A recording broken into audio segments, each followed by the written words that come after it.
Finally Bengaluru నుంచి గోవాకి అయితే వచ్చేసాము. ఇదైతే సౌత్ గోవా. మొత్తం గోవా ట్రిప్ మాత్రం 3 డేసే. డే 1 ఏమో సౌత్ గోవాలో, డే 2 and 3 ఏమో నార్త్ గోవాలో. అయితే south Goa is famous for ఏంటి అంటే కామ్ సెరీన్ బీచెస్ అనమాట. ప్రశాంతంగా ఉంటుంది. ఇంకా నార్త్ గోవా అంటే తెలిసిందే కదా, full of vibe, chilling types అనమాట. సో ఇది సౌత్ గోవాలో మేమున్న రిసార్ట్. చాలా బాగుంది, నాకైతే చాలా నచ్చింది. దానికి ఫ్రంట్ ఏమో ఇలా వచ్చిందనమాట రెస్టారెంట్, వెనకాతలేమో రూమ్స్. దీనికి ఫాలోడ్ బై ఏంటి అంటే ఆ వెనక్కే బీచ్ అనమాట. సో అలా రూమ్స్ నుంచి బీచ్కి వెళ్ళిపోవచ్చు. ఇదేంటి అంటే ఇంకొక రిసార్ట్. ఈ రిసార్ట్కి మేము లంచ్ చేయడానికి వచ్చాము. అప్పటికే ఫుల్ ఎలకలు పరిగెట్టేస్తున్నాయి. మార్నింగ్ బ్రేక్ఫాస్ట్ చేయలేదు. ఇంకా రూమ్కి వెళ్ళి చెక్ ఇన్ అయిపోయి ఫ్రెష్ అప్ అయిపోయి ఈ రిసార్ట్కి వచ్చాము. ఇక్కడ ఫుడ్ బాగుంటుందని. అక్కడ కూడా ఫుడ్ బాగానే ఉంది, కాకపోతే అక్కడ ఫుడ్ ఆప్షన్స్ మాకు నచ్చలేదు. సో దీనికి కేవలం ఫుడ్ కోసం వచ్చామన్నమాట. ఇక్కడ స్విమ్మింగ్ పూల్ కూడా ఉంది చూసారా. సో ఏ ప్లేస్కి మనం వెళ్ళినా అక్కడ స్పెషల్ ఫుడ్ ఏంటో మనం కంపల్సరీగా టేస్ట్ చేసేయాలి. సో అలా గోవాలో ఈ టైప్ ఆఫ్ ప్రాన్స్ కర్రీ బాగా ఫేమస్ అనమాట. రెడ్ కలర్లో ఉంటుంది ఫుల్గా. టేస్ట్ అయితే బాగుంది, మంచి స్పైసీగా ఉంది. మనకు స్పైస్ అంటే భలే నచ్చుతుంది కాబట్టి మనకి నచ్చేసింది బాగా. ఇంకా మా మదర్ ఏమో ఓన్లీ వెజ్ తింటారు. మా మమ్మీ నాకు మీల్సే కావాలి అంది, వెజ్ మీల్స్. సో అది ఆర్డర్ పెడితే ఇలా వచ్చింది, అది కూడా బాగానే ఉంది. ఇప్పుడు మనం వెళ్ళబోయేది ఇన్స్టాగ్రామ్స్ మోస్ట్ ఫేవరెట్ స్పాట్. ఇక్కడ లిటరల్లీ పీపుల్ ఫొటోస్ దిగడానికి పడి చేస్తారనమాట. నేను ఏదో అనుకున్నాను, కానీ నిజంగా ఆ స్పాట్ మాత్రం చాలా బాగుంది. ఇప్పుడు నేను చూపిస్తుంది అది కాదు, ఇది కేప్ గోవా రెస్టారెంట్ అనమాట. ఇప్పుడు మనం వెళ్ళబోతున్నాము. కమ్ వచ్చేయండి. సో కబోదిరామా బీచ్ అనమాట. ఇక్కడ నుంచి మొత్తం కబోదిరామా బీచ్ మొత్తం కనిపిస్తుంది. అండ్ ఒక ఫేమస్ రింగ్ ఒకటి ఉంటుంది. మీరు ఇన్స్టాగ్రామ్లో ప్రతి ఒక్కరు చూసే ఉంటారు. ఇక్కడ చాలా మంది ఫొటోస్ దిగుతారనమాట. అండ్ చాలా ఎస్థెటిక్గా వస్తాయి ఫొటోస్ కూడా. కానీ ఇది కొంచెం రిస్కీ అండి. ఆ ఎడ్జ్ చూసారా, ఎడ్జెస్ అన్ని అలానే ఉన్నాయి షార్ప్గా. కొంచెం ఫోటోలు దాంట్లో పడిపోయి వెనక్గా అడిగేసామా అంతే టపక్ అన్నమాట. సో జాగ్రత్తగా ఉండాలి. కానీ వ్యూ మాత్రం లిటరల్లీ వెరీ బ్యూటిఫుల్ అనమాట. చూడండి ఆ చెట్లు అవి ఎంత బాగుందో.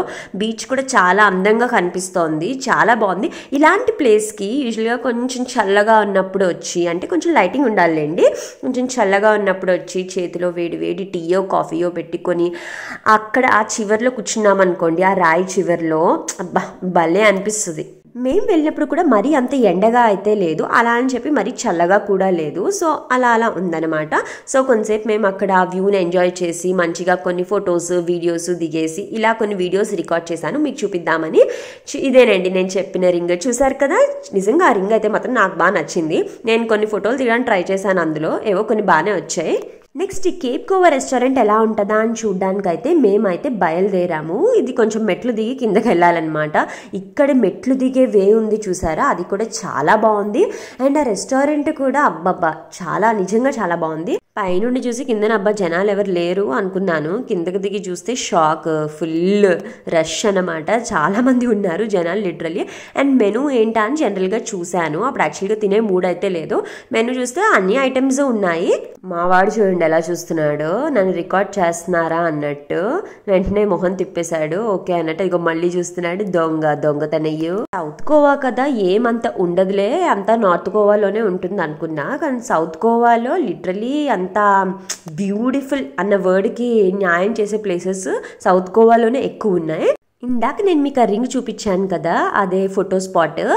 అయితే ఇన్స్టాగ్రామ్లో చూసినప్పుడు మనకి ఏంటి, ఓకే ఎవరైతే ఫోటో దిగారో వాళ్ళే కనిపిస్తారు. కానీ ఇక్కడికి వచ్చాక రియాలిటీ ఏంటి అంటే అక్కడ ఫోటో దిగడం కోసం చాలాసేపు వెయిట్ చేయాలి.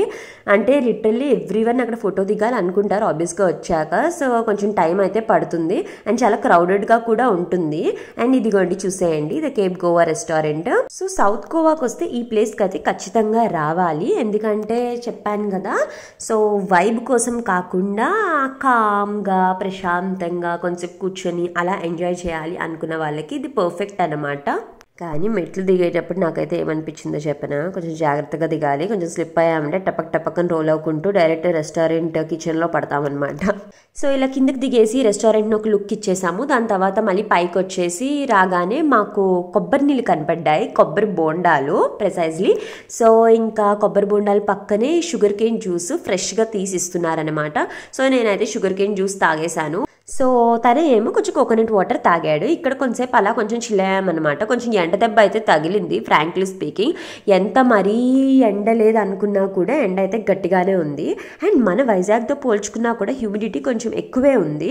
సో ఈ ప్లేస్లో దిగిన ఫొటోస్ అని లాస్ట్లో అటాచ్ చేసేసాను, చూసేయండి. సో సౌత్ గోవాలో హాఫ్ డే అయితే మాకు ఇలా గడిచింది. రిమైనింగ్ హాఫ్ ఎక్కడికి వెళ్ళాము, ఏం చేసాము అన్నది నేను మీకు తర్వాత వీడియోలో చూపిస్తాను. Bye, subscribe.